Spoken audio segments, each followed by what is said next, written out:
Buenas noches, bienvenidos sean todos a todos los que nos acompañan desde su casa, desde sus trabajos, donde quiera que usted esté, en este espacio dedicado para usted, para su familia. Una vez más, conectados por la diabetes, hoy con un tema muy importante y muy importante. ¿Por qué? Porque estamos viviendo un tiempo especial y ya más adelante les vamos a contar lo que es. Y hoy tenemos nuevamente un invitado de lujo. Hoy nos acompaña nuevamente el doctor Tirso Godoy, que más le damos la bienvenida. Quiero contarles un breve resumen de la experiencia que tiene el doctor Tirso. Yo sé que ya es para nosotros muy gratificante tenerlo por segunda vez al doctor nuevamente con nosotros, pero para los que no los conocen se los presento. El doctor Tirso Godoy es especialista en medicina interna, en nutrición clínica con orientación en sobrepeso y obesidad. Cuenta con un diplomado en medicina del deporte y es jefe del Instituto Nacional Cardiopulmonar El Tórax por la tarde. Y actualmente el doctor es secretario de Asuntos Educativos y Culturales del Colegio Médico en Honduras, y aparte el doctor Tirso Godoy da su clínica privada como director de las clínicas de control metabólico Dr. G. Doctor Tirso, nuevamente para nosotros es un honor tenerlo como esta noche como nuestro invitado especial.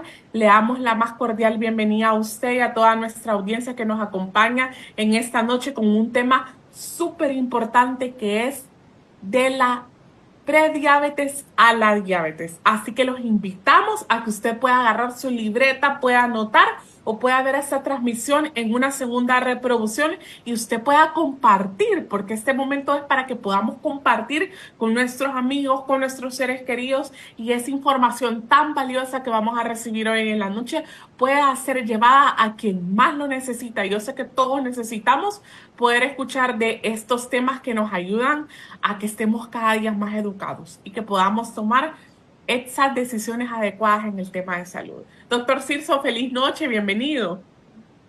Hola, ¿qué tal, licenciada Celeste? Un gusto para mí, igual a cada uno de los televidentes y a cada una de las personas que vean esas reproducciones. Hoy vamos a hablar de un tema muy importante porque se desconoce muchas veces o se sobreentiende o malentiende, mejor dicho, el tema de la resistencia a la insulina, prediabetes y diabetes. Vamos a llevar un recorrido a través de todo lo que es la parte de la hiperglicemia y vamos a ver cuáles son todos los fenotipos con los que cursa la hiperglicemia, empezando desde la resistencia a la insulina, algo que puede tener la persona aún teniendo los niveles de glucosa normales, ¿verdad? Y ese es como el enemigo oculto, que es el primero que se identifica o es el primero que surge antes de que empiece la prediabetes y la diabetes como tal. Excelente, doctor. Invitamos a toda nuestra audiencia que en el transcurso de la conferencia del doctor Tirso vayamos enviando nuestras preguntas. Vamos a tener un espacio de 20 minutos para responder sus preguntas y usted las puede ir a mandar a través del comentario. Así que, doctor Tirso, el espacio es todo suyo. Perfecto, vamos a iniciar. Bueno, una pregunta muy importante que siempre yo hago cuando voy a dar un discurso a médicos o a pacientes es si uno nace siendo diabético o se hace. Eso se lo pregunto a ustedes al final de la conferencia, ustedes me van a dar la respuesta. ¿Se nace o se hace la diabetes mellitus? ¿Se nace siendo diabético o en el camino podemos nosotros hacernos diabéticos sin tener ningún factor de riesgo o necesitamos tener factores de riesgo para ser diabéticos? Siguiente. Vamos a entonces evaluar ese aspecto importante en esos pacientes y empezar diciendo que todo el detonante de la enfermedad de la diabetes radica específicamente en esa estructura que ustedes verán ahí, algo raro, pero quiero que pues pongamos el puntero, si es posible, sobre esa llavecita rosada que se mira ahí, que dice insulina. Esta llavecita rosada que ustedes ven ahí, que se llama insulina, es el receptor de la insulina. Ese es el que, cuando la glucosa está fuera de mi célula, ese receptor de la insulina es el que capta la glucosa. O sea, es como podría decirle, es como el mayordomo que le abre la puerta a la glucosa para que la glucosa entre dentro de la célula. La glucosa, para todos los que me están viendo, es una sustancia que produce energía en nuestro cuerpo y es la principal sustancia o el principal sustrato de energía para el cuerpo. Si fuésemos un carro, la glucosa sería la gasolina para nosotros, pero esa gasolina yo la ocupo en el motor, no la ocupo afuera del carro. ¿Okay? Entonces, ¿quién hace que la glucosa entre dentro de la célula? Podríamos decirlo, ¿quién es el que hace que la glucosa entre adentro del motor? la insulina. Específicamente, ese receptor de la insulina es el que va a abrir la puerta para que esa glucosa pueda entrar y generar la energía, porque la gasolina afuera del carro no me sirve, necesito la gasolina dentro del motor para que pueda tener algún efecto específico, que es producir energía. Lo mismo ocurre de forma homóloga con la glucosa. La glucosa afuera de la célula no me sirve. Si la glucosa anda en la sangre circulando libremente, ahí no va a ejercer ningún efecto beneficioso, al contrario, se vuelve veneno y se vuelve tóxica. Y por esa razón necesitamos que la glucosa entre a la célula, y el responsable de hacer que esto pase es la insulina como tal, y por eso es tan importante la insulina. ¿Qué es la glucosa entonces? En la siguiente diapositiva, la glucosa es la forma simple de azúcar que cumple una importante función en nuestro organismo y es la encargada de producir energía. Sin glucosa la persona no puede vivir. Nuestro cuerpo produce glucosa, sí la produce, pero a partir de los sustratos que le hemos dado en días anteriores. Por ejemplo, si usted que me está viendo hoy todavía no ha comido y ya tiene más de 12 horas sin comer, no se ha muerto por eso. ¿Por qué no se murió? Porque su cuerpo empezó a producir glucosa de la que tenía ayer o antes de ayer, a partir de algunos sustratos a nivel del hígado. El hígado es el órgano magro, el órgano que metaboliza ese tipo de efectos y es el que hace posible que la glucosa se pueda metabolizar y también pues producir en algunos casos cuando no tenemos esa reserva de forma exógena, o sea, de forma externa. Siguiente, vamos a hablar específicamente también acerca de cuáles son esas funciones. La principal función de la glucosa en nuestro organismo es producir energía. Esa energía se utiliza en las células para que se lleve a cabo todo el proceso que ocurre en nuestro cuerpo, desde levantarnos, desde caminar, empezar a mover los pies, es la que nos hace sentir energía para poder bañarnos, cepillarnos los dientes, para ir a trabajar, es la que nos hace sentir energía para levantarnos, hacer algún tipo de actividad, para levantar peso, para correr. Para todas las funciones orgánicas necesitamos energía en nuestro organismo y la glucosa pues lo hace. Siguiente, es importante que sigamos una trayectoria específica. La glucosa se utiliza mayormente en el músculo, que es un órgano de reserva de la glucosa, y en el cerebro. Nuestro cerebro solamente come glucosa. Hay otros sustratos que se pueden utilizar en otros órganos, pero el cerebro solamente necesita glucosa y es por eso que cuando usted no come, anda pues incluso hasta somnoliento, anda un poco pensativo, anda de hecho con un poco de amnesia, ¿verdad? Anda todo, podríamos decirlo desde ese punto de vista, hiporreactivo, ¿verdad? Que no tiene ganas ni fuerza para hacer las cosas. Incluso en algunas ocasiones la persona que no tiene glucosa en su cerebro activa otros aspectos en el cerebro que le van a producir enojo, que le van a producir ira, que le van a producir cansancio. Estas cosas se activan en el cerebro por falta de glucosa. Eso se llama hipoperfusión o vamos a tener una hipoglicemia y esa hipoglicemia va a causar entonces este tipo de efectos y manifestaciones secundarias. Usted se pregunta por qué anda enojado cuando no ha comido. Bueno, eso es parte del proceso de hipoglicemia también a nivel del cerebro. Se activan ese tipo de procesos que generan el hecho de que yo tenga esas respuestas exacerbadas, ¿verdad? Ante otros estímulos. Y es por eso que es importante que tengamos glucosa tanto en los músculos para fortalecerlos. De hecho, el músculo es como una casa para la glucosa y es por eso que en la actualidad nosotros estamos abogando para que la persona con diabetes tenga buena masa muscular. Entre más masa muscular tiene una persona con diabetes, más reserva de glucosa va a tener y eso le va a ayudar a que pueda tener un adecuado funcionamiento de su organismo. Ya dejamos en el pasado aquello de que el diabético no podía levantar peso. Claro que lo puede hacer, obviamente de forma controlada y es lo que vamos a ver actualmente porque necesitamos tener musculación.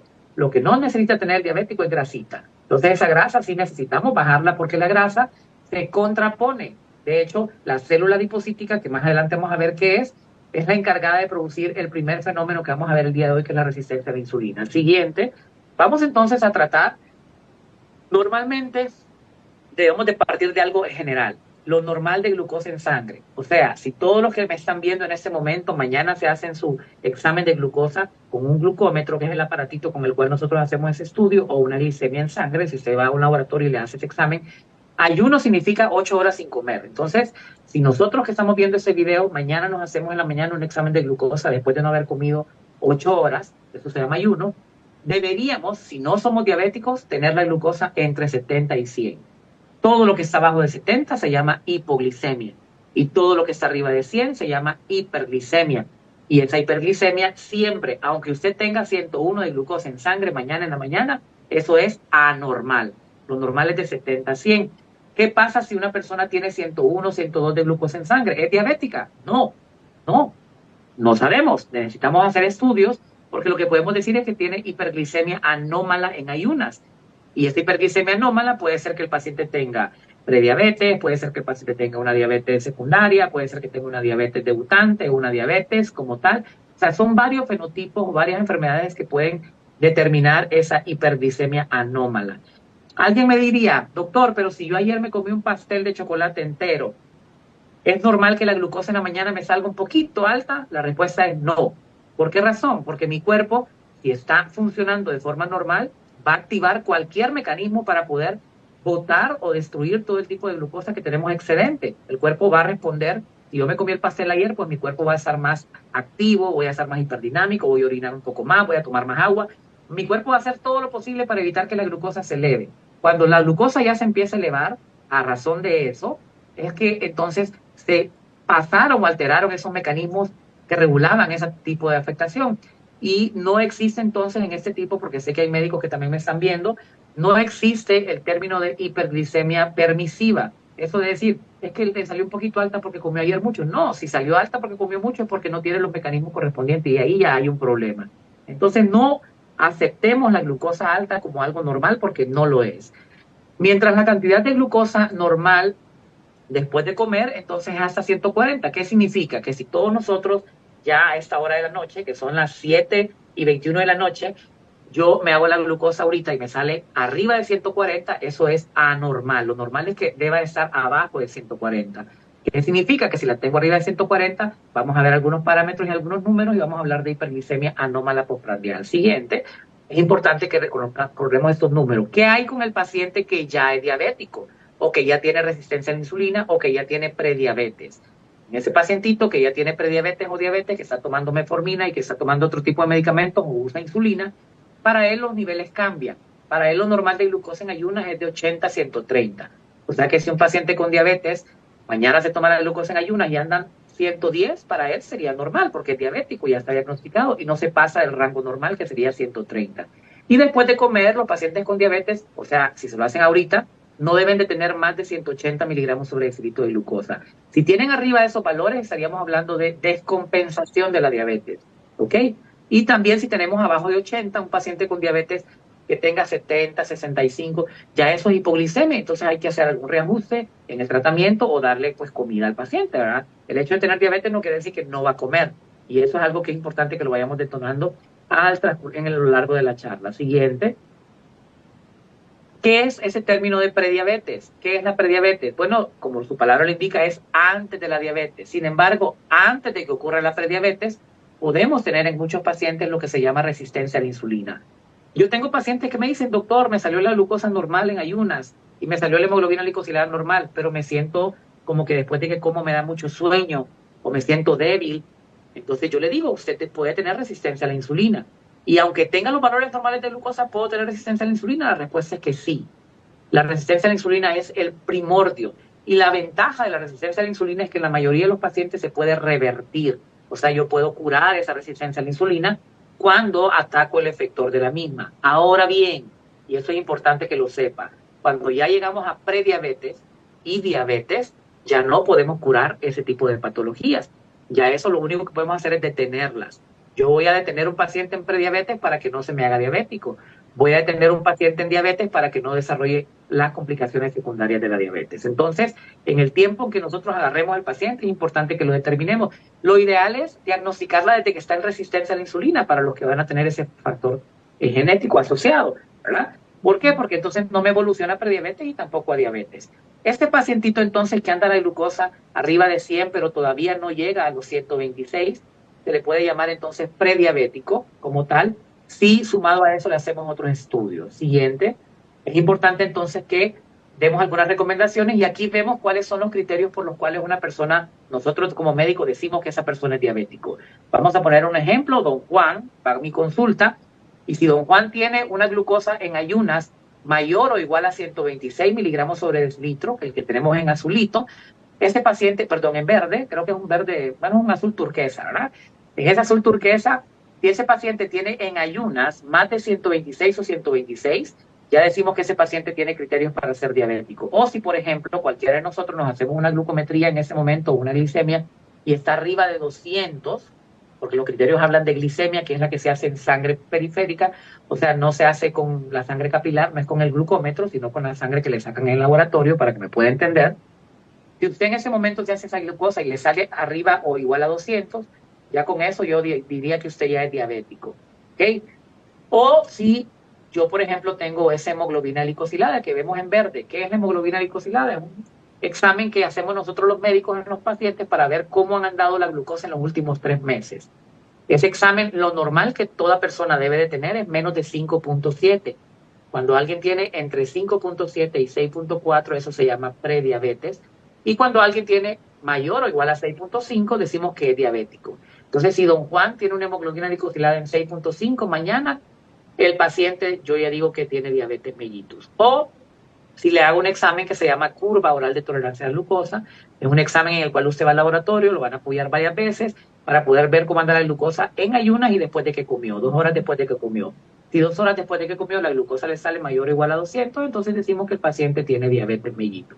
¿Cuándo hablamos de prediabetes? Cuando tenemos esos valores, de pronto después de una curva, siguiente diapositiva, que la curva esté más o menos entre 140 y 199, ¿verdad? O sea, para hablar de prediabetes, vamos a tener los valores que están entre 100 y 126, por ejemplo, o los valores que están entre 5.7 y 6.4 de hemoglobina glicosilada. O la curva, si usted va a hacerse una curva de tolerancia a glucosa y le salió la curva 150, pónganle, o sea que está arriba de 140 después de que comió, pero no llega a los 200, entonces decimos que es prediabético el paciente, ¿ok? Todo lo que está en ese rango entre 140 y 199 se llama prediabetes. Lo que está arriba de 200 o igual a 200 se llama diabetes, y lo que está abajo de 140 podemos decir que está normal, ¿ok? Siempre y cuando vigilemos al paciente. Les presento ese famoso aparatito que todos los diabéticos del mundo deberían de tener un glucómetro. El glucómetro para el paciente diabético es sumamente necesario, es su herramienta, es su compañero de vida, porque ahí puede valorar cómo andan los valores y saber usted si tiene o no tiene buen control. Todos los pacientes diabéticos que me están viendo en ese momento o prediabéticos deben de a partir de hoy aprender ustedes mismos a saber si están controlados o no. Si están controlados deben de estar entre 80 y 130 en ayunas y tienen que estar abajo de 180 después de haber comido. Bueno, en el glucómetro nosotros vamos a tener esos dos mensajes. Si el glucómetro un día me sale low, que tenemos al lado izquierdo de ustedes, significa que la glucosa está entre 10 y 20 miligramos sobre decilitro, menor de 30. Y esto es grave, porque la hipoglicemia es la principal causa de muerte en estos pacientes, por descompensación. Entonces, ¿cómo se va a manifestar? El paciente se va a poner sudoroso, frío, pálido, va a tener sensación de desmayo. Muchos pacientes que son adultos mayores no van a presentar esto que les estoy mencionando ahorita, pero pueden presentar habla incoherente, van a empezar a hablar cosas incoherentes. Sus abuelitos, por ejemplo, ojo con eso, ¿verdad? Si el paciente es diabético y empieza de la noche a la mañana a hablar cosas incoherentes, puede ser que tenga hipoglicemia. Entonces hay que tomar una glucometría y si le sale ese low, inmediatamente si el paciente puede comer, hay que darle algo dulce, puede ser un jugo de naranja, puede ser una ración de un refresco de cola. Si el paciente no puede comer, no le vamos a dar nada, ¿verdad? Por la boca porque puede broncoaspirar. En ese caso habría que aplicarle dextrosa, que es el medicamento que usamos en la vena, ¿verdad? Ojo con esa práctica de ponerle azúcar y miel en la boca del paciente. Si el paciente puede comer, lo puede hacer, pero si el paciente está tan somnoliento que no lo puede comer, podemos ahogar al paciente y producir un broncoespasmo. Y por el contrario, si el paciente tiene high de glucosa, significa que anda la glucosa más o menos arriba de 500 o 600, que eso también es malo. Entonces eso tiene que ir a consulta médica para poder darle insulina o manejarlo con insulina y de forma intrahospitalaria, en la mayoría de los casos. Siguiente diapositiva. Vamos a ver entonces que la hiperglicemia son los niveles elevados de glucosa en sangre, ¿verdad? Y eso se produce cuando tenemos muy poca producción de insulina o nula, o cuando la insulina se produce, pero esa insulina no me sirve de forma adecuada. Siguiente.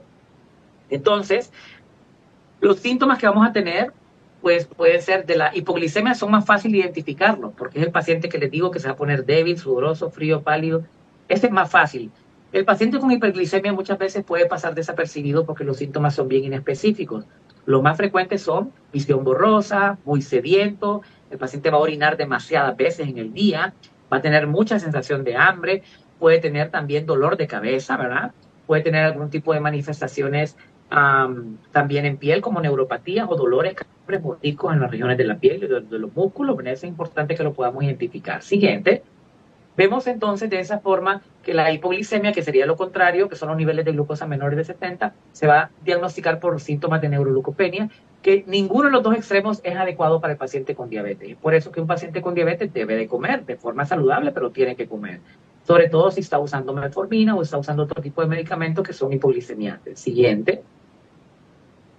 Los síntomas de la hipoglicemia, como ya los habíamos visto, el hormigueo, la sensación. La sudoración es lo más frecuente y eso hay que tenerle ojo, esa parte de la debilidad, ¿verdad? El sueño profundo, un paciente que sea diabético y que no se despertó y, ojo, hay que ir a mover los abuelitos, pero hay que ver si qué está pasando con ellos, sobre todo si usan insulina, ¿verdad? O sea, o ellos solo se inyectan o ellos solo se toman su medicamento. Siguiente. Entonces hay que valorar esa parte. ¿Qué es entonces la resistencia a la insulina? Ese es el paso número uno antes de poder desarrollar nosotros prediabetes y diabetes, antes de que ocurra esa que son enfermedades, vamos a tener la resistencia a la insulina que se caracteriza por la incapacidad del cuerpo para utilizar la glucosa debido a factores que producen alteraciones en los receptores de la misma, o sea, de la insulina. Entonces, esta insulina lo vamos a tomar como el carrito. Recuerden que es el carrito por donde la glucosa va a poder entrar adentro de la célula, valga la redundancia, y esa insulina puede pasarle dos cosas. Una, que no se produzca, como es el caso de los diabéticos tipo 1. Resulta que existen personas en el mundo que nacieron con una condición genética que hacen que su cuerpo destruya un órgano que tenemos aquí en esa región. Tóquense todos en la boca del estómago, pues ahí en esa dirección de la boca del estómago, en la parte de atrás tenemos el páncreas. Ese páncreas es el órgano responsable de producir insulina.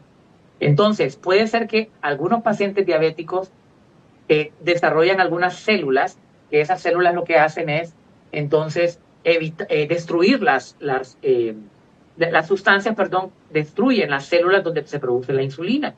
Y estos pacientes se llaman diabéticos tipo 1. ¿Cuál es el defecto de ellos? Que no producen insulina en su cuerpo. Entonces, si no hay carrito donde viaje la glucosa, no hay nadie que meta la glucosa y la glucosa va a andar afuera del cuerpo. ¿Qué ocupan estos pacientes entonces como tratamiento? Pues la insulina. Entonces a ellos se les va a inyectar insulina toda la vida. Es el único tratamiento de ese tipo de pacientes. Generalmente son pacientes jóvenes o niños, ¿verdad? Menores de 30 años, son pacientes delgaditos, en los cuales pues por una condición hereditaria nadie sabe cuál es el factor importante que ha ocurrido ahí. Hay algunas teorías que hay quienes dicen que la gente que se expone precozmente a la leche de la vaca, por ejemplo, tomar leche directamente del pie de la vaca, esto puede generar algunos anticuerpos que destruyen ese tipo de proceso. Algunos virus, niños que se exponen de forma temprana a virus, como el Coxsackie, otro tipo de virus, generan anticuerpos y el cuerpo destruye el virus, pero también destruye todo lo que se parece al virus y resulta que las células de la insulina también se pueden parecer al virus, entonces las destruye. Son teorías que se dan al respecto. Esa es la minoría de pacientes, pero existe este tipo de pacientes diabéticos tipo 1, que son los niñitos y jovencitos que usan insulina porque se les destruye esas células que producen insulina en el cuerpo. Y tenemos lo otro, que es la mayoría de pacientes que tienen insulina en su cuerpo, pero esa insulina que produce el cuerpo de ellos no les es funcional. ¿Por qué razón no es funcional? Porque resulta que esa insulina no está sola, está llena de un montón de sustancias, que quien produce esas sustancias es la célula de la grasa, que se llama adipocito. Entonces, ¿quién es el responsable de tener resistencia a la insulina? La célula de la grasa. Entre más grasa tengo en mi cuerpo, más grande se va a hacer la célula de la grasa. Entonces, yo siempre lo digo y lo sostengo. Todos los pacientes con sobrepeso y obesidad en el mundo van a tener algún grado de resistencia a la insulina en algún momento de la vida. Es importante que lo tengamos en consideración.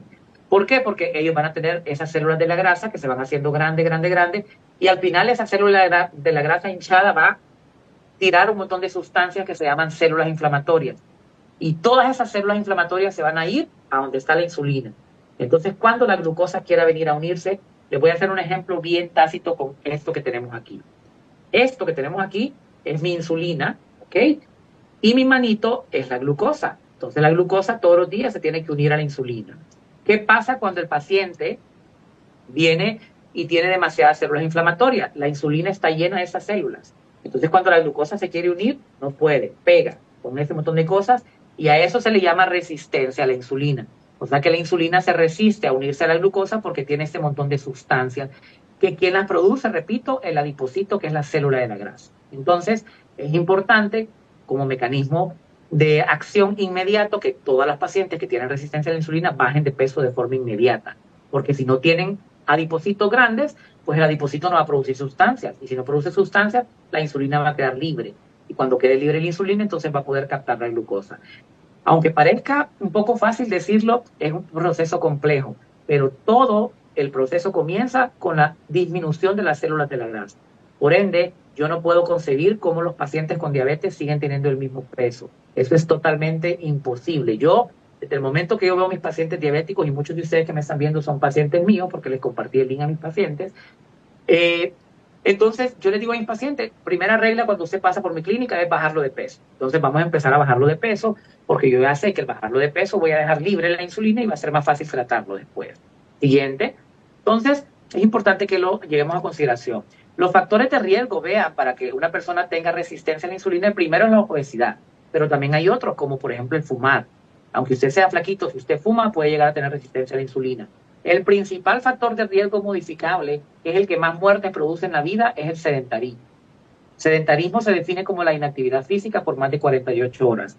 Ojo con aquellos que me dicen, yo juego fútbol todos los sábados, son sedentarios. ¿Okay? Para no tener sedentarismo hay que hacer actividad física cada 48 horas.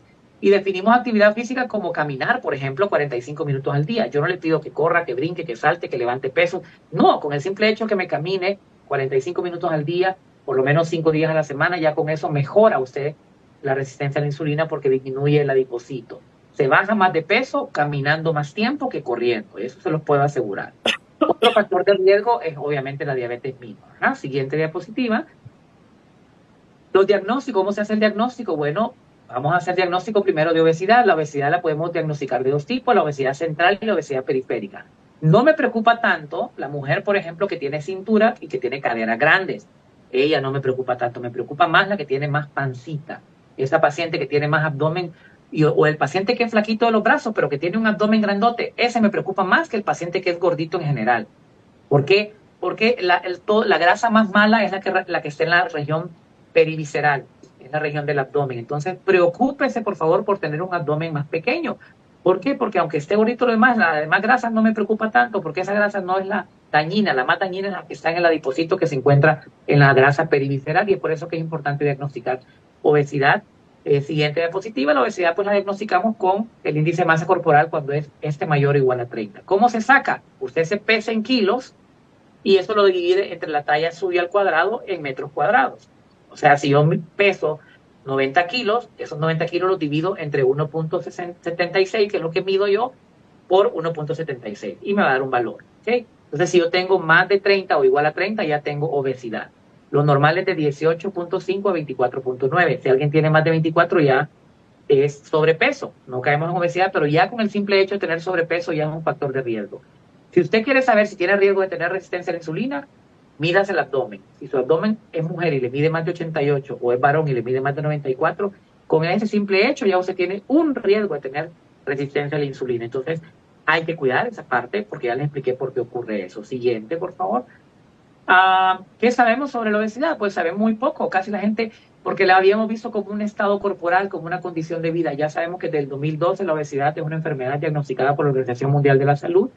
¿Y la obesidad se cura o no se cura? La respuesta es no, nunca en la vida se cura, solo la tratamos, al igual que la diabetes y la hipertensión. Si un paciente con obesidad piensa que se va a curar siendo delgadito, eso es mentira, lo vamos a llevar a lo delgadez, pero estando delgadito tiene que seguir tomando medicamentos y cuando ya empiece a engordar otra vez, vamos a volver otra vez a los ciclos, y es por eso que fallan mucho los pacientes con obesidad, porque les hacen creer que al estar delgados se van a curar y después pueden a tener efecto rebote y vuelven a aumentar de peso. Bajar de peso es lo más difícil que yo he visto en mi carrera en los últimos 13, 14 años que me he dedicado a eso. Pero por eso les ayudo a las personas, porque yo sé que es difícil. 1 libra que una persona baje para mí es una alegría increíble porque yo sé lo que cuesta. Y créanme, aunque no lo crean, cuesta más subir de peso que bajar de peso. Que en las personas que son delgaditas les va a costar subir más de peso que bajar de peso. Pero 1 libra que alguien me baje, ya eso disminuye el factor de riesgo. Entonces lo que hacemos con el paciente con obesidad es eso. Tampoco es culpa del paciente con obesidad o sobrepeso.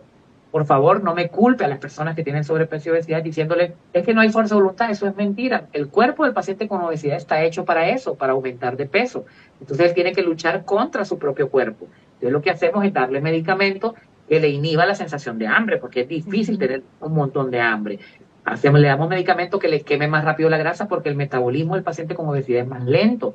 Entonces no es culpa de él que queme menos grasa que el resto de la gente, es porque tiene esa enfermedad. Entonces hay que ayudarlo a bajarlo, ¿verdad? Por esa razón es importante que seamos empáticos con los pacientes que tienen sobrepeso y obesidad, ayudándolos, porque no es una fuerza de voluntad, eso es lo más incorrecto del mundo. Créanme que si hay fuerza de voluntad, lo que hay es obviamente una resistencia en su cuerpo, porque su cuerpo tiene esa enfermedad que lo hace creer a él que está delgado, o que lo hace creer que necesita comer más y más y más, ¿verdad? Es un problema de percepción. Entonces, por favor, todo paciente con sobrepeso y obesidad, tratemos de buscar atención médica porque al igual que buscamos atención para la diabetes y la hipertensión, necesitamos también conocer y fármacos para tratar la obesidad. Siguiente. Entonces es importante que conozcamos esa parte. Ahí está el adipocito. Miren, tenemos, si ustedes se fijan, en la parte de arriba tenemos el adipocito que se divide en dos. Se divide en el adipocito grandote, que es el malo, y el adipocito hiperplásico, que es el chiquito, que también... Estos son los dos tipos de pacientes con obesidad. Ustedes tienen un paciente con obesidad que todos los exámenes están normales. Triglicéridos normal, colesterol normal, todo anda bien. Son pacientes que no tienen nada, solo que son sobrepeso. Ese paciente tiene hiperplasia del adipocito. Ahora, el paciente que tiene hipertrigliceridemia, hipercolesterolemia, hiperglicemia, ese es el que tiene entonces el colesterol, el que tiene el adipocito grandote, que es el que produce las células inflamatorias. Entonces, todo radica ahí. ¿Qué va a producir ese paciente? Resistencia a la insulina. Siguiente, la resistencia a la insulina, si no la tratamos a tiempo, ¿ok? Si no tratamos la resistencia a tiempo, esa resistencia a la insulina va a evolucionar ¿a qué? A prediabetes y después va a evolucionar a diabetes. ¿Ok? Entonces, el primer paso para llegar a tener prediabetes como factor de riesgo, en la mayoría de los casos, hay casos excepcionales que no, ¿verdad? Es la resistencia a la insulina. Ahí tenemos lo que normalmente ocurre en el lado izquierdo suyo y luego vemos lo que pasa cuando la glucosa se quiere unir al receptor de la insulina. Cuando tenemos un adipocito está lleno de ese montón de cosas amarillas y esas cosas amarillas no dejan que la glucosa se pueda unir. Entonces, ¿qué va a pasar? Se bloquea la entrada de la glucosa. Siguiente diapositiva. Y vamos a ver entonces que la glucosa no va a entrar. Y la glucosa en la sangre es veneno, ¿ok? Porque produce muchos efectos tóxicos. Siguiente diapositiva. Ahí tenemos el páncreas, que es el que libera la insulina. Vamos, siguiente. Entonces ahí tenemos el metabolismo o la regulación metabólica de la glucosa. Recuérdense que cuando usted come, la comida llega al intestino, se secreta insulina, esa insulina tiene que ir a actuar a nivel de otras células para poder captar la glucosa. Y si hay una resistencia a la insulina, pues esa glucosa va a andar libre en el cuerpo. ¿Qué va a pasar con ese paciente? Aunque usted se coma, por ejemplo, un pedazo de pan hoy, pero yo tengo resistencia a la insulina, mi cuerpo va a decir, hey, no me ha llegado glucosa, aunque usted se haya comido el pan. Entonces, ¿qué va a hacer el cuerpo? Va a producir glucosa dentro de él. Y usted va a tener entonces doblemente aumento de la glucosa. Una de la que recibe el pan y la otra la que produce su cuerpo. Porque su cuerpo se hizo para producir glucosa. Y como mentalmente el cuerpo piensa que no hay glucosa porque no la está usando la insulina, porque hay resistencia, entonces él va a producir más glucosa. Y es por eso que los pacientes con resistencia a la insulina, a medida va pasando el tiempo, se van haciendo diabéticos porque se van agotando esas células beta del páncreas porque el cuerpo va a pensar que no tiene insulina y produce y produce y produce más y al final es un círculo vicioso que hay que detenerlo. ¿Cómo lo detenemos? Bajando de peso al paciente y número 2, dándole algunos medicamentos que son como barrenderos. Por ejemplo, la metformina me limpia los receptores de la insulina, ese montón de células y por eso es un medicamento fundamental en el paciente con resistencia a la insulina, para evitar que esas células me queden libres. ¿Qué más hace la insulina? La metformina, perdón. Me inhibe la producción de glucosa dentro de mi cuerpo, o sea que le dice al hígado, no produzca glucosa, que ya tiene el paciente afuera. Entonces mi cuerpo para esa producción de glucosa y así no se eleva tanto la glucosa. Y es por eso que es importante conocer la fisiopatología de la enfermedad. Siguiente diapositiva, ya casi vamos concluyendo. ¿Cómo sospecho yo que alguien tiene resistencia a la insulina? Y aquí todo el mundo a chequearse y a ver a sus familiares en ese momento. Acantosis nigricans. ¿Qué es la acantosis nigricans? Es una coloración oscura de la piel, sobre todo los pliegues de la piel, que se da por aumento de los niveles de melanocitos. O sea, las células de la piel se aumentan de forma exagerada ya que la insulina está alta en el cuerpo y la insulina es hermana de la hormona del crecimiento. Entonces se parece mucho a la hormona del crecimiento y entonces va a producir en ese paciente aumento de coloración de la pigmentación de los pliegues que puede aparecer en la región de la ingle, en la axila, en el cuello y en los nudillos de los dedos. Este es el primer paso que me dice a mí que yo tengo mucha insulina en el cuerpo y que tengo resistencia a la insulina. Eso no se quita con jabón, ni con pasta, ni con cremas aclaradoras. Eso va a ir disminuyendo a medida vamos mejorando la resistencia a la insulina. Siguiente diapositiva, tenemos los famosos acrocordomas, que son esas cabecitas de vena que usted mira ahí. Eso todo lo tenemos, mucha gente lo tiene. Significa que en algún momento de la vida el paciente tuvo aumento de la resistencia a la insulina. Con la edad avanzada también pueden aparecer, ¿verdad? Los acrocordomas pueden aparecer, o acrocordones, como lo llaman otros, pero esas dos me pueden a mí simular resistencia a la insulina. Este paciente, fíjense bien, esos pacientes, aunque tengan la glucosa normal, porque muchos pacientes tienen la glucosa normal con esos signos, ellos ya tienen resistencia a la insulina o la tuvieron en algún momento de la vida, entonces no pueden pasar desapercibidos, hay que hacerse estudios e iniciar algunos medicamentos si se comprueba realmente que eso es lo que tienen. Siguiente, ahí tenemos más.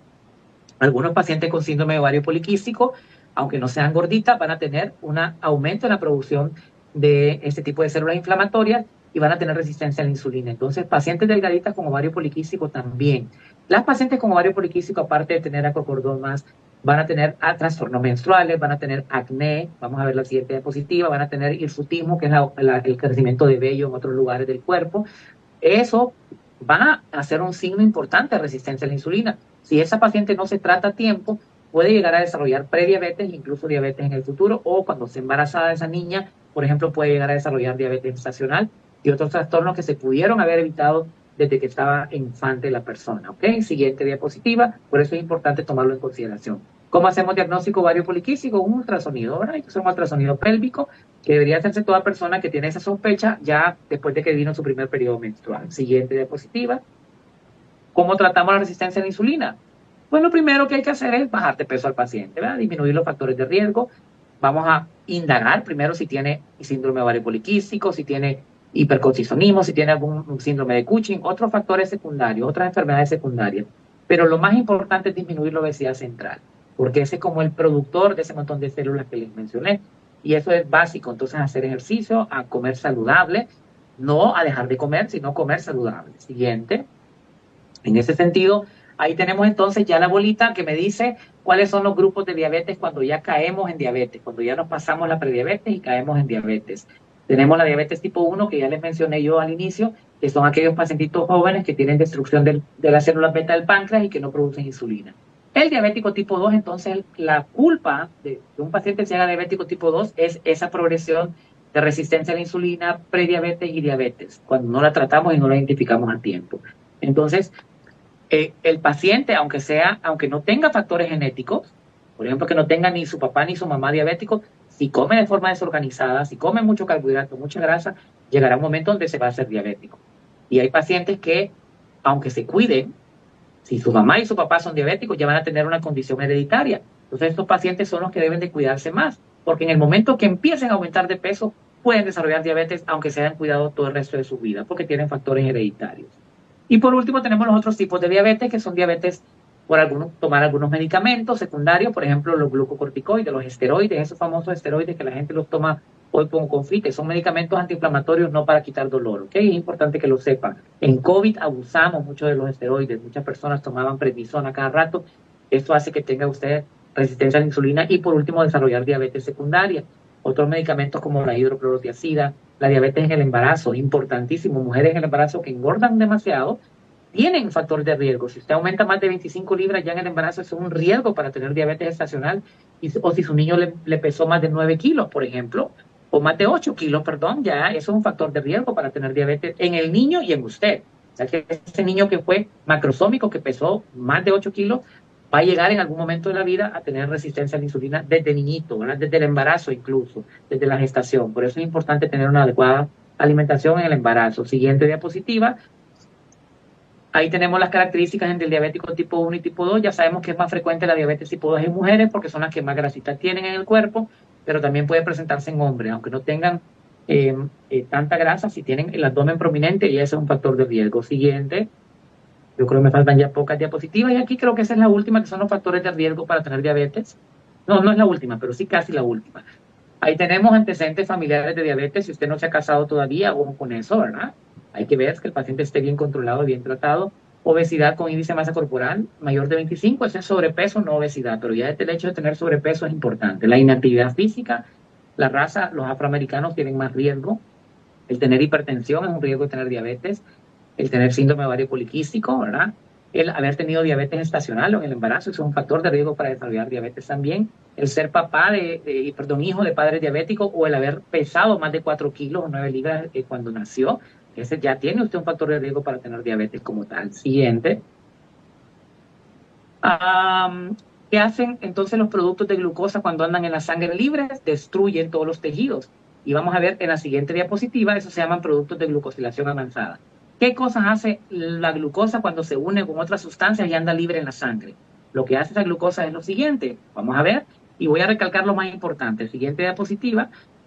Lo más importante ahí es que favorece la vasoconstricción y el crecimiento de células mesangiales. ¿Qué significa? Que hace que los vasos sanguíneos se vuelvan duros y eso genera que tengan más resistencia. Al tener más resistencia, entonces van a tener hipertensión. O sea que un diabético se puede llegar a ser hipertenso por el simple hecho de ser diabético. ¿Qué más pasa con el diabético? Estimula la proliferación celular. Eso es gravísimo, porque el paciente con diabetes tiene casi las mismas posibilidades de tener cáncer que un paciente que tiene cáncer por otro tipo de situación, porque aumenta la celularidad en su cuerpo. Entonces es más frecuente el cáncer, o los tipos de cáncer son más frecuentes en los pacientes con diabetes. Por eso es importante tratarla de forma adecuada. ¿Qué más hace la diabetes? O la glucosa en la sangre disminuye el óxido nítrico. El óxido nítrico es un medicamento que abre los vasos sanguíneos y baja la presión. Entonces, al inhibirlo, vamos a tener lo contrario, ¿verdad? Se van a cerrar esos vasos y vamos a producir más hipertensión arterial. Hace que se queme menos la grasa, o sea, la glucosa evita que la grasa se queme de forma rápida, entonces tenemos menos retraso de la lipólisis y genera entonces que tenga más grasa en mi cuerpo. Esto lo hace la glucosa cuando no está dentro de la célula, cuando no está en el lugar donde debería estar. Siguiente diapositiva. Es importante entonces los objetivos de tratamiento de todo paciente, tener glucosas, si es diabético, entre 80 y 130. Recordemos que los pacientes con síndrome metabólico deben de mantener glucosas más o menos en 100, casi normales, ¿verdad?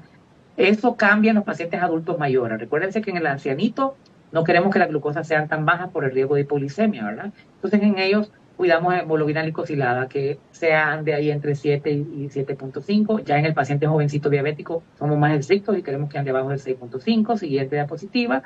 Aquí tenemos entonces, recordar que la obesidad y el sobrepeso son los principales factores de riesgo para el desarrollo de la resistencia a la insulina y la diabetes. El sedentarismo es el factor de riesgo más importante modificable. La ingesta de alimentos hipersódicos, o sea, no solo comer azúcar, sino comer sal. Eso es tan igualmente malo que comer azúcar para el paciente con diabetes. Entonces tenemos que evitar alimentos con índice glicémico alto. ¿Qué es eso de índice glicémico? Ya te lo voy a explicar. Y vamos a tratar obviamente las enfermedades como la dislipidemia, el aumento de la grasa, la hipertensión arterial, el ovario poliquístico, el hipotiroidismo, todas las demás enfermedades concomitantes. Siguiente es el índice glicémico. Es la rapidez con que se quema la grasa, con que se quema el carbohidrato o con que se quema esa cantidad calórica que tiene un producto. Los alimentos que debe de consumir una persona con diabetes son los que están en verde, siempre. Los que están en anaranjado los puede consumir 1 o 2 veces por semana, 2 o 3 veces por semana, y los que están en rojo una vez, quizá, allá al mes, ¿verdad? ¿Por qué? Porque son los que tienen índice glicémico más alto. Para que usted me pueda entender más o menos, una zanahoria tiene índice glicémico bajo, cruda, pero cuando yo la cocino, yo paso de 30 de índice glicémico a 80, entonces se vuelve un alimento bueno y malo cuando yo lo cocino. Entonces las verduras tratemos de consumirlas al dente, las pastas tratemos de consumirlas al dente, lo más durito posible, para evitar de que se degraden y que formen tanto índice glicémico. Las harinas de trigo, vean, la miel, la zanahoria cocida, la harina de arroz, eso es índice glicémico elevado, todos los endulzurantes. Entonces prefiramos los alimentos que están en verde y los que están en anaranjado, porque son los que vamos a tener seguridad de que no van a producir hiperglicemias a la larga. Siguiente, ya creo que esta sí es la última diapositiva, los lineamientos de atención en el paciente con diabetes. Todo paciente con diabetes, resistencia a la insulina o prediabetes debe hacerse su chequeo de glucosa en la mañana y en la noche, por lo menos 3 veces a la semana, y saber si están en los rangos o no. Vamos a determinar la hemoglobina glicosilada por lo menos 2 veces al año, la exploración de la piel, los deditos del pie, para saber si no hay o no úlceras, ¿verdad? El perfil de lípidos tiene que andar un LDL abajo de 100. Y siempre es importante la vacunación activa, vacuna de la influenza, vacuna del neumococo, en los pacientes ya con diabetes, sobre todo si son adultos mayores, para evitar el riesgo de infecciones porque son más propensos a ellos. Bueno, terminamos aquí. Vimos por esa evolución de la resistencia a la insulina, prediabetes y diabetes, de forma así, a grosso modo, porque en 30 minutos es bien difícil, hay 1 hora casi para hablar de cada cosa, pero quiero que entiendan específicamente el mensaje, que es que podemos evitar detener la progresión de la enfermedad y podemos evitar llegar a tener la enfermedad si nos cuidamos de forma efectiva a tiempo. Desde los 14 años tengo yo pacientes con obesidad. Es importante tratar ese tipo de pacientes, ¿verdad?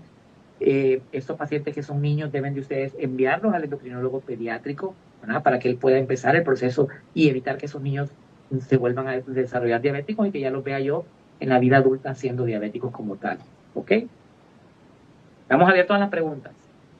Sí, muchísimas gracias, doctor Tirso. Este ya creo que es el segundo capítulo que tenemos con ese tema que veníamos el año pasado, tuvimos el de resistencia a la insulina, ahorita tratamos ese tema y yo creo que la gente ya nos va a pedir que tengamos una tercera parte, doctor, y hasta una cuarta, porque es un tema tan profundo, la verdad, y cada día, y usted no nos va a dejar mentir cómo lo miren sus consultas, cómo la gente se está haciendo ese tema de resistencia a la insulina de uno, dos, tres, cuatro, cinco pacientes que se atienden a diario, por lo menos el 50% tiene el diagnóstico ya listo. Así es, totalmente de acuerdo. Mire, doctora, aquí vamos a empezar aquí con las preguntas. Nos preguntaba Karina que cada cuánto tiempo usted recomienda que una persona se debe hacer el examen de hemoglobina glicosilada. Ok, cada 3 meses, porque es el tiempo que nosotros evaluamos el promedio de glucosa unida a la hemoglobina. Entonces, idealmente cada 3 meses si el paciente tiene diabetes, ¿verdad? Si el paciente no tiene diabetes, por lo menos una vez al año. Y si tiene factores de riesgo, como por ejemplo papá diabético o de sobrepeso, 2 veces al año, cada 6 meses. Doctor, la audiencia aquí le manda muchas felicidades. Creo que todos nos dicen aquí un excelente profesional, una excelente intervención, maestro, le dicen ahí algunos. La Gracias. verdad que es todo un maestro el doctor Tirso. Nos ha dado una cátedra. Yo creo que el tiempo se nos ha quedado corto, doctor. Sí, el Vamos tipo. a ver aquí, leyendo las más preguntas. Alan Cepeda nos dice que él fue un sobreviviente de un infarto al miocardio y de un paro cardiorrespiratorio por problemas de glucosa. Imagínense. Bueno, imagínense, es tan importante recordarles a los pacientes diabéticos que tienen 3 veces más de riesgo. Cuando yo hablo de eso de riesgo, quiero que entiendan las personas que son los diabéticos que no están controlados, ¿de acuerdo? Si un paciente diabético está controlado, no le va a pasar nada de lo que estamos diciendo ahorita, ¿verdad? Porque la gente se asusta, entonces dice, yo soy diabético, me va a dar insuficiencia renal. No, si se controla no le va a dar insuficiencia renal, no le va a pasar nada malo, ¿me entiende? Entonces la idea es controlarse para vivir. De hecho, mis mejores pacientes, los más saludables que tengo son los diabéticos, pues se cuidan un montón. Entonces, esos pacientes diabéticos pueden vivir el resto de la vida que quieran vivir. Sin embargo, hablando del infarto al miocardio, es importante que sepan que hay algo que se llama neuropatía autonómica, que es una inflamación de los nervios que inervan el corazón. Entonces muchos pacientes diabéticos se infartan y no sienten dolor. Y eso es importante que lo sepan, porque son infartos desapercibidos, que solo lo que tienen es malestar, un poquito de cansancio, y dejan que pase el tiempo y al final lo que tuvieron fue un infarto. Entonces hay que chequearse siempre por eso los niveles de glucosa, ¿verdad? Doctor Lourdes Cruz también nos hace una pregunta. ¿Que un adolescente con diagnóstico de resistencia a la insulina debe tomar metformina? Todo paciente con resistencia a la insulina debe tomar metformina y está aprobada incluso a mayores de 12 años en algunos ya países, ¿verdad? Excelente. Doctor, para que usted nos diga a la gente si tiene alguna pregunta, ¿dónde pueden localizar al doctor en la clínica privada? Ok, bueno, yo estoy en todas las redes sociales que ustedes me pueden encontrar. Estoy en Instagram, en TikTok, en Facebook como Israel eh, Godoy @1982. Ahí va a aparecer el icono moradito. Israel Godoy @1982 en todas las redes sociales. E igual puede usted para consultas médicas o para citas puede llamar al 33 34 51 46. Pero con que usted se meta a mis redes, ahí le va a caer automáticamente la información de mi clínica. Y incluso ahí también pues, tenemos webinar, tenemos bastante interactivo. Ahí se va a dar cuenta de todo lo que hacemos en la clínica y de otras cosas, ¿verdad? Que también hablamos como país, ¿verdad? Eh, para que pueda enterarse de todo lo que hacemos. Sí, Y mi clínica excelente. está ubicada en Torre Morazán, edificio Torre Morazán, frente a Mall El Dorado, están las dos Torres Morazán. Yo estoy en la torre número 1, usted llega al lobby y solo pregunta por la clínica del doctor Jeet. Y ahí te van a decir dónde estamos, en el 7.º piso, ¿verdad? Excelente. Doctor Tirso, yo rescato varios puntos de esta noche y algo que usted mencionaba también es que esos pacientes con diabetes, y nosotros lo vemos en los niños, en nuestros niños con diabetes tipo 1, a veces nos dan cátedra a nosotros como adultos. Es algo increíble cómo manejan su condición. O sea, Claro. dan cátedra, doctor. Y yo aprovecho también ese espacio también para felicitar a los padres de familia, porque la verdad es que uno cuando debutan niños, adolescentes, y el padre de familia es el que se hace cargo, doctor. Y la verdad es una admiración tremenda, ¿verdad? Y vemos cómo el niño se va desarrollando en el tiempo y nosotros ya hemos visto pacientes con ya con una edad adulta y bien controlados, la verdad. O sea que sí se puede salir adelante, doctor. Definitivamente, y de hecho, una simple glucometría le puede salvar la vida a alguien. Entonces es importante Así que es. aprendamos. Yo siempre le digo al paciente, conmigo solo viene una vez al mes, pero con usted solo pasa 29 días al mes. Entonces, y todo el resto del tiempo, aprenda a autocontrolarse la enfermedad de usted. Sepa que si le salió la glucosa hoy en 200, mañana va a comer menos carbohidratos para que se vaya cuidando. Entonces ya usted va a aprender a comer bien.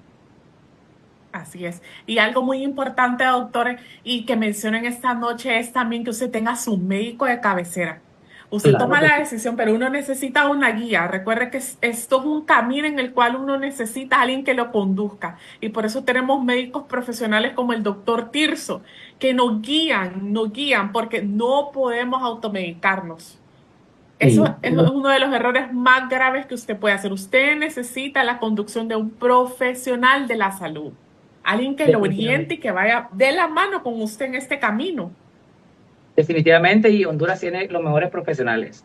O sea, yo estoy satisfecho de haber estudiado en el país y mis colegas son los endocrinólogos, los internistas y todos los que vemos la parte de los diabetólogos, la parte de diabetes, eh, hacemos bien nuestro trabajo. Entonces necesitamos que la gente se empiece a educar más. ¿Okay? Y Así eso es. espacio que usted tiene aquí, yo la felicito enormemente porque son pocas empresas serias que tienen el compromiso moral, ético y social de tener ese tipo de temáticas a la población en general.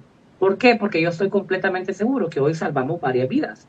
Al explicar esto, salvamos varias vidas. Y eso fue gracias, obviamente, a la comunicación directa que tienen y a la apertura que tiene, pues, obviamente, la Fundación Creciendo con Diabetes, que la dirige, pues, la licenciada, que es sumamente dinámica. Licenciada, yo la felicito en todos esos años que tenemos de conocernos, la he visto con una actitud bastante proactiva y eso es fundamental y básico y por eso tienen el éxito que tienen en la fundación y por eso pueden seguir contando conmigo, ¿verdad? Gracias, doctor. Esto lo hacemos nosotros, créame, con el profundo sentimiento de que cada día pues la gente puede estar saludable, que se puedan extender sus años y sobre todo tengamos un país lejos de la diabetes, porque la verdad que las personas sufren, doctor, y no queremos que de este camino donde estamos vayan al otro, la verdad. Entonces, estos espacios son para traerlo a usted con esa cuerda, jalémoslo de donde está para atrás.